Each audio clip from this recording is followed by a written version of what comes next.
गौतम बुद्धांचं आयुष्य म्हणजे अनेक चढ उतारांनी भरलेलं होतं. राहुल ते गौतम बुद्धांपर्यंतचा प्रवास आजही अनेक कलाकृतींसाठी विषय बनून राहिलाय. त्यांचा हाच प्रवास नृत्यातून सादर केला गेला.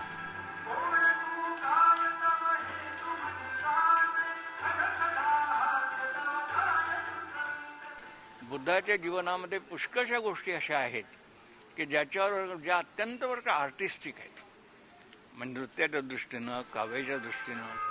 अर्थातच हे सगळं नृत्यातून साकारणं तितकंसं सोपं काम नव्हतं. नृत्य दिग्दर्शन करत असताना अनेक गोष्टींचा, अनेक शक्यतांचा विचार करावा लागला.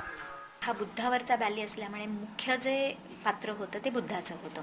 तसंच मदनाचं दुसरं पात्र होतं. या दोन्ही पात्रांसाठी आम्ही 2 शैलींचा वापर केला, कथ्थक आणि भरतनाट्यम.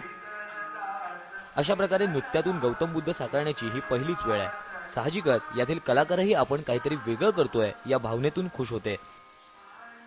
जे आम्ही करतात ते देवांबद्दल, हे शिवजी किंवा गणेशजी असे यांच्यावर करतात. बुद्धांच्या जीवनावर करणं हे पहिल्यांदा आम्हाला त्याचं एक्सपिरियन्स मिळते आणि फारच आनंद होते आम्हाला हे करून.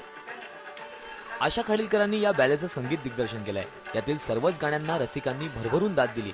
आजच्या स्फोटक परिस्थितीत गौतम बुद्धांचं जीवन फक्त नृत्यातून पाहण्याची नव्हे तर प्रत्यक्ष अनुभवण्याची गरज आहे. किमान एवढा संदेश या बॅलेने नक्कीच रसिकांपर्यंत पोहोचवलाय. व्हिडिओ जर्नलिस्ट दीपक किरोलासह विनोद घाटगे, IBN लोकमत, मुंबई.